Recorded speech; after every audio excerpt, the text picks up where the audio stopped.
The main cabin was bathed in the steady, filtered light of mid-morning. This was Flight 815, soaring over the vast Atlantic. In Seat 12C, a man named Ethan, dressed in worn clothes, sat with his eyes closed. Suddenly, the aircraft shifted. It was a slight, unnatural shudder, too brief for turbulence. The routine calm tightened. The internal chime sounded, once sharp and urgent. Then the captain's voice, deep and strained, cut through the silence. "Attention all passengers, is there any combat pilot aboard?"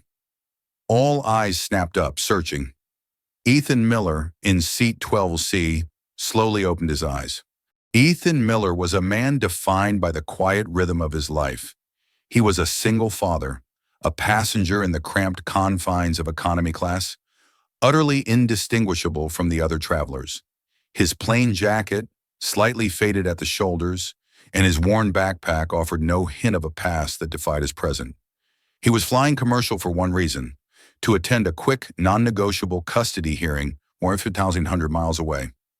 His entire world was built around his daughter, Lily, a fragile, brilliant 8-year-old. The simple, structured routine of his life, school pickups, quiet dinners, and bedtime stories, was his only sanctuary. He consciously occupied minimal space, keeping his head down, avoiding eye contact. He didn't want conversation. He didn't want to be noticed. His uniform now was civilian anonymity, a deliberate disguise crafted after years of high-profile service. His current job, a commercial aircraft mechanic for a regional cargo firm, was his cloak, stable, grounded, and far from the deafening noise of the sky. Years ago, Ethan was Major Ethan "Ghost" Miller, a decorated U.S. Air Force pilot.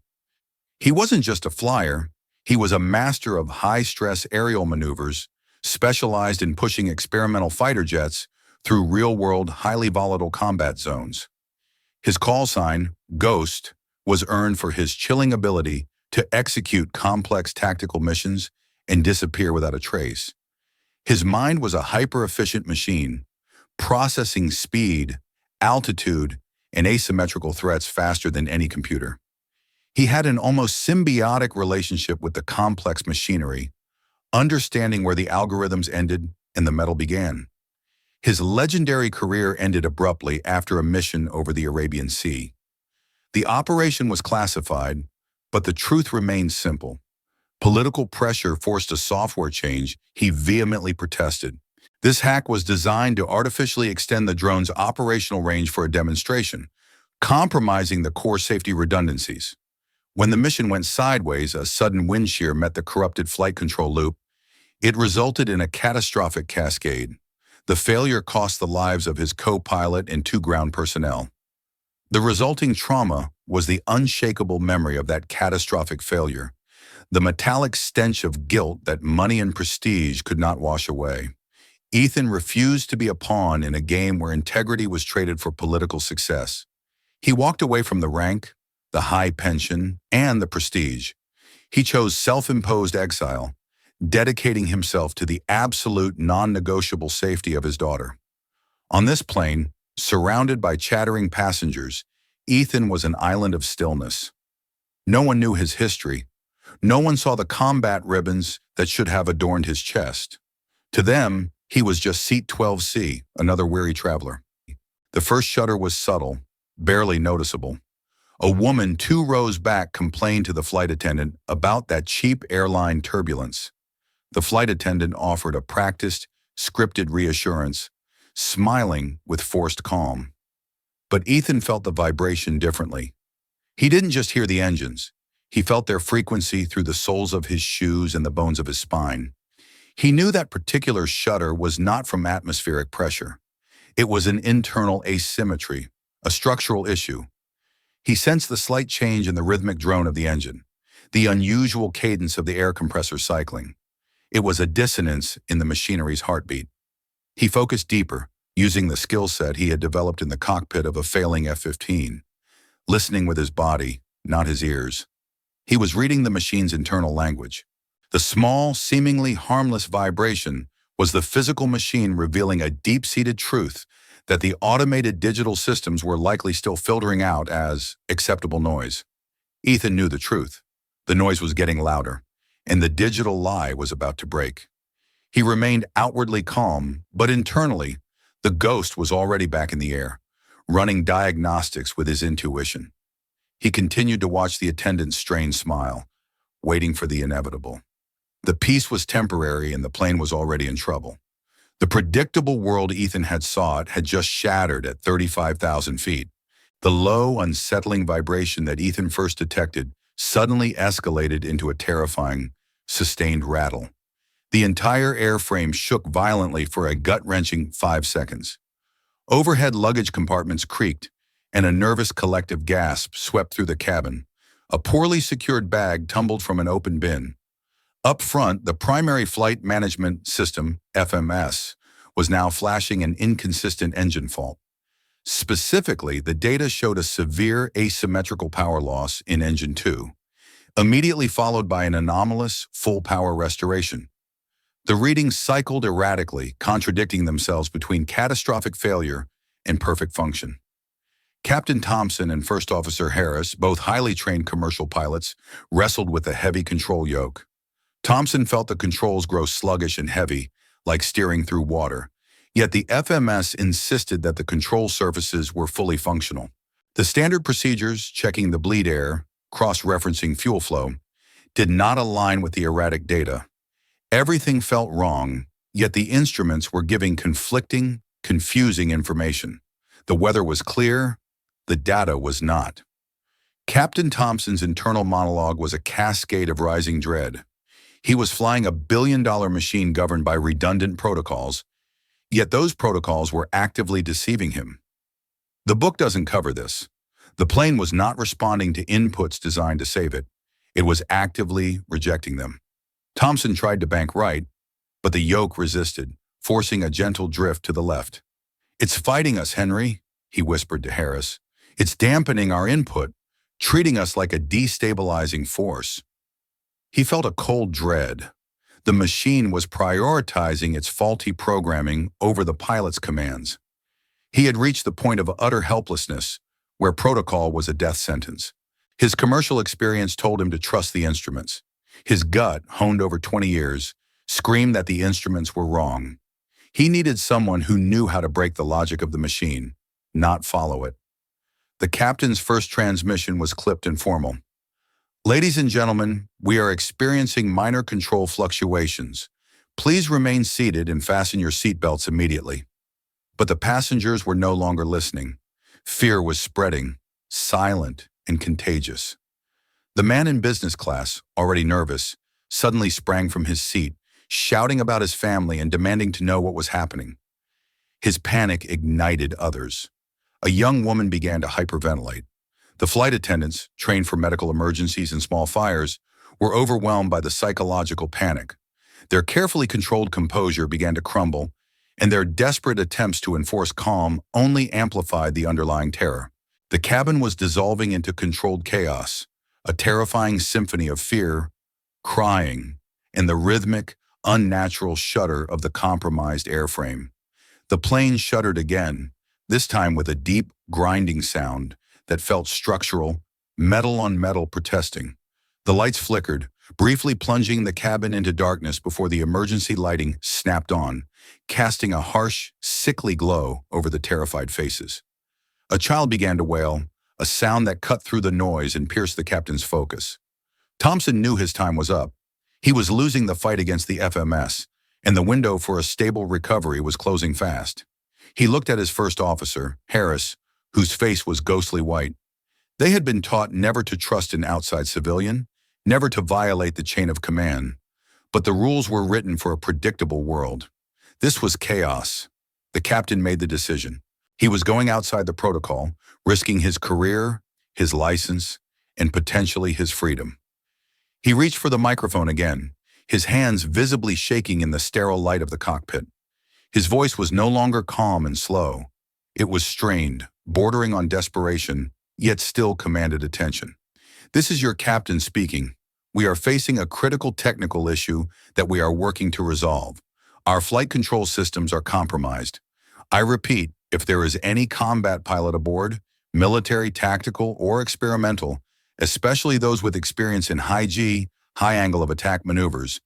Please, for the safety of everyone, identify yourself and come forward to the cockpit immediately. I need assistance." The silence that followed was absolute, terrifying.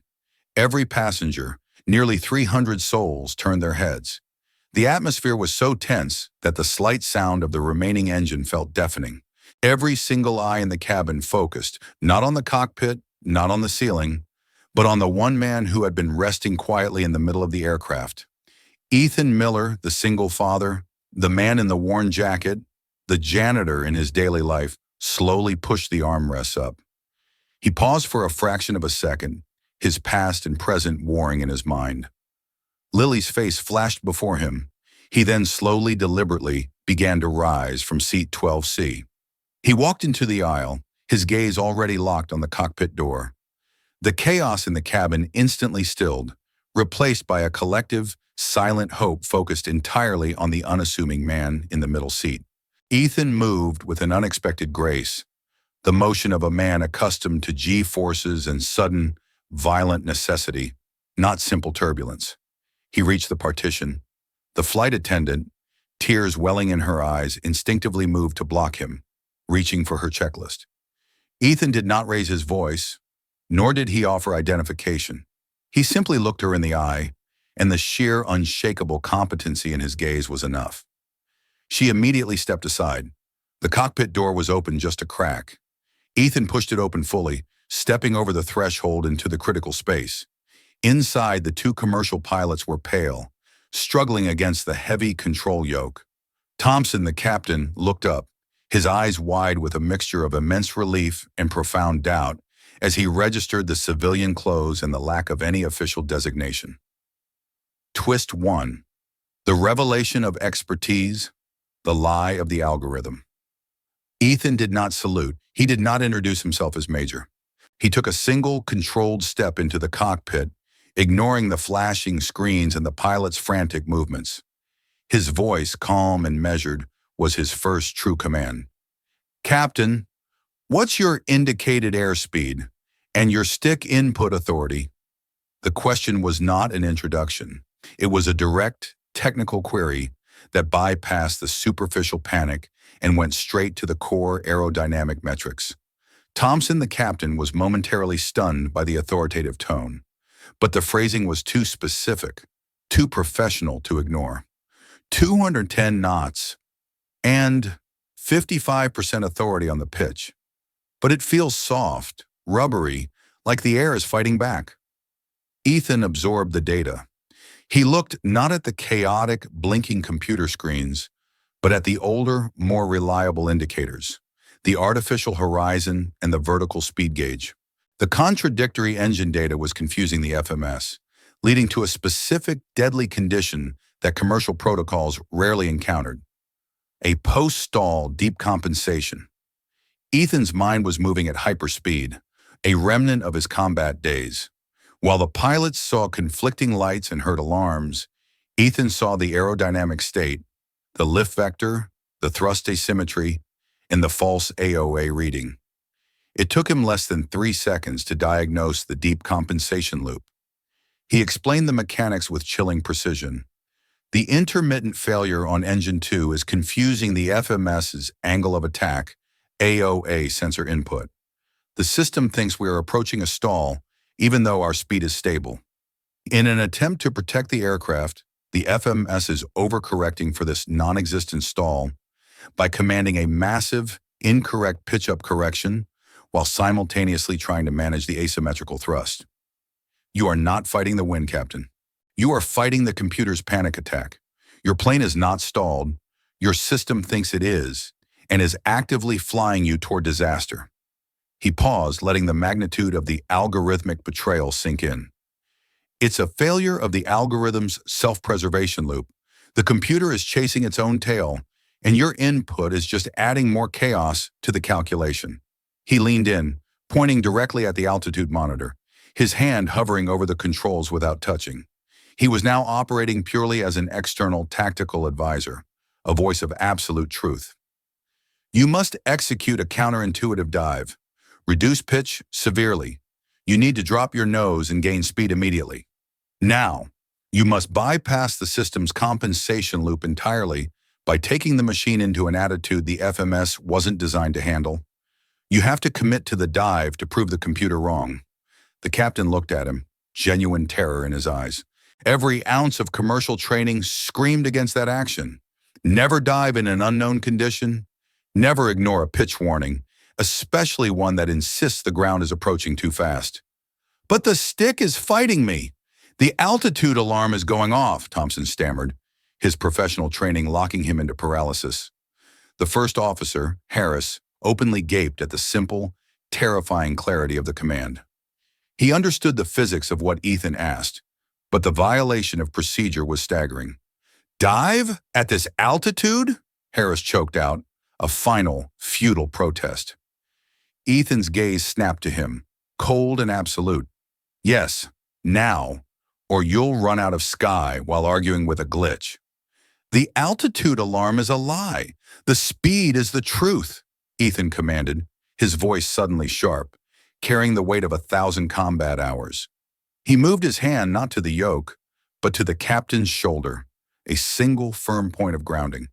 Thompson, trust your speed. Reduce pitch now. Full forward yoke. Override the computer. Break the protocol, or the protocol will break the plane. In that moment of absolute surrender, Thompson saw past the worn jacket and the civilian face. He saw not a janitor, but the ghost, a man whose career was built on doing the impossible, counterintuitive thing that saved the aircraft. He pushed the yoke forward, against every natural instinct and every rule he had sworn to uphold. The plane dipped sharply. A fresh, desperate wave of panic broke out in the cabin as gravity seemed to momentarily disappear. The nose plummeted.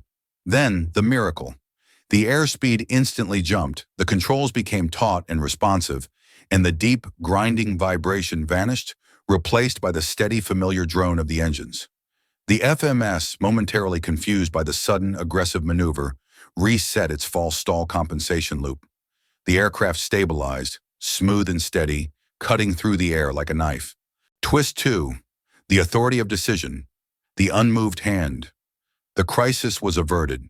The cabin slowly quieted, the passengers clinging to their seats, breathing heavily, uncertain if the danger was past. Ethan stood beside the captain, his entire body relaxed, breathing normally while the captain was drenched in sweat. He had not touched the yoke. He had not touched a single switch, button, or dial. He had only spoken. His role was not to fly the plane, but to provide the singular, perfect, counterintuitive decision based on his experience reading a failing machine in a combat scenario. He provided the diagnosis, and the captain, trusting that absolute conviction, executed the command. Thompson and Harris exchanged terrified glances. They were watching a civilian, a stranger, solve a crisis that defied their multi-million-dollar training programs, all without laying a finger on the controls. The captain looked at him, genuine shock and gratitude etched on his face, his voice barely a whisper. You saved us. That was impossible. Who are you? Ethan looked past the captain, his gaze distant, focusing only on the distant horizon, the symbol of the path ahead. He was already done with the glory. I'm just here to get to my daughter, he said simply. The past was irrelevant. The present was all that mattered. Now the immediate risk is over. The FMS will likely remain unstable. We have to address the asymmetrical thrust issue. I recommend an immediate, non-urgent diversion to the nearest international airfield with full maintenance capabilities. Let's get this bird on the ground before the computer decides to fight back again. His authority was absolute. The crisis had confirmed that his stillness was not inertia, but the ready state of absolute competency. He was the ghost in the machine, and he had just reset the entire system with a single command. The cockpit fell into a focused, almost reverent rhythm. The initial danger had passed, but the plane was still flying on compromised systems. The captain, following Ethan's guidance precisely, issued the required air traffic control request for an immediate diversion to Halifax International, the nearest suitable airport. Thompson was working his equipment while mentally acknowledging the monumental failure of his commercial protocol. Our training covers mechanical failures, fire, electrical failure, but not algorithmic deception, the captain admitted, lowering his voice in awe. The computer was fighting us based on faulty inputs, attempting to save us from a condition that didn't exist. Your decision, it was against all procedure, all instinct. Ethan gave a concise explanation, his voice professional and flat, devoid of ego or fanfare. Commercial aircraft are designed for predictability. Fighter jets are designed for chaos. When the algorithm fails in a complex system like this, the only way out is a counterintuitive maneuver. You have to violate the failed logic to restore the physical truth. It's a combat instinct. The speed was the truth, Captain, not the pitch alarm. We have to fly the machine, not the screens. He pointed to the manual thrust levers. Keep engine 2 throttled slightly back from the FMS command. Fly it by feel now. He offered no story, no details about his past life as Major Miller. He didn't mention the missions, the awards, or the trauma. He didn't boast of the lives he saved. His focus was pure. Get the plane safely on the ground for Lily. The flight attendant, who had been listening silently at the door, her hands shaking, returned to the cabin. Her voice, though still shaky, was calmer, authoritative, and factual. Ladies and gentlemen, we are diverting to Halifax International Airport as a precaution. The aircraft is now under full control. We need full cooperation during the descent. Please remain absolutely calm. The change in the cabin was profound. The terror had been replaced by a deep, palpable silence. A silence not of panic, but of awe and compliance. The passengers were hushed. They had witnessed the desperation, the two sharp dips, and the subsequent, immediate stillness. They were no longer frantic, they were obedient. Every movement, every decision was now being scrutinized through the lens of the man who had silently risen from Seatbelt. As the plane banked gently toward the Canadian coast, Ethan checked the charts the first officer pulled up, confirming the diversion route was safe. He then gave the final, critical instructions before the landing sequence began. Monitor engine 2 manually. Maintain your current approach profile, but keep your speed slightly high, just above the flap deployment threshold. Don't trust the computer's drag calculation for the final approach. This bird will be heavy to slow down, and we need the extra speed in case that compensation loop cycles again. The captain nodded, his every action now completely subservient to the technical authority standing beside him. He began the final checks. The plane descended steadily, the entire cabin holding its collective breath, moved with it, a single silent entity trusting the quiet civilian who had stood up in the moment of ultimate chaos. For the first time in years, Ethan felt the adrenaline rush of true, useful purpose, a purpose that served safety, not politics. The landing was executed with flawless, professional precision, a testament to Captain Thompson's skill under extraordinary pressure. The massive aircraft settled gently onto the runway at Halifax International, the tires kissing the tarmac with a soft puff of smoke, before coming to a final, perfect stop far from the main terminal. The moment the engines ceased their power and the aircraft was fully parked, a stunned, emotional silence held for 3 full, heavy seconds. Then the cabin erupted. Cheers, shouts, and spontaneous roaring applause crashed through the plane, echoing off the metal walls. Passengers began unbuckling their belts, turning in their seats, desperate to see, to touch, to thank their hero, the man from 12C. But Ethan Miller was already gone. He had quietly slipped out of the cockpit the very moment the plane touched the runway. He returned to his seat, pulled his worn backpack onto his lap, and remained utterly still, blending back into the anonymity he craved, waiting for the aisle to clear. He offered no statements, made no grand gestures. The work was done. As the crew began to open the doors for the emergency ground crew and the first responders, Captain Thompson exited the cockpit. He saw Ethan in the economy seat, waiting. Thompson, the man who commanded the respect of 300 passengers, walked slowly down the aisle, ignoring the passengers who were trying to shake his hand and thank him. He stopped beside seat 12C. He did not speak a word. He simply extended his hand, palm up, in a profound, silent gesture of respect that surpassed the bounds of rank and protocol. Ethan looked up at the captain, a ghost of a smile touching his lips. He took the captain's hand, offering a firm, professional handshake that spoke volumes without a single word. It was the handshake of two pilots, one who understood the rules and one who understood the truth. The chief flight attendant, the woman who had initially looked past him in the aisle, came forward. She stopped, placed both hands together, and gave him a low traditional bow, a gesture of thanks that transcended language, protocol, and service hierarchy. Ethan merely nodded, acknowledging the silent honor. He then stood up, pulled his jacket on, and calmly walked toward the exit, blending instantly into the stream of relieved, chattering passengers.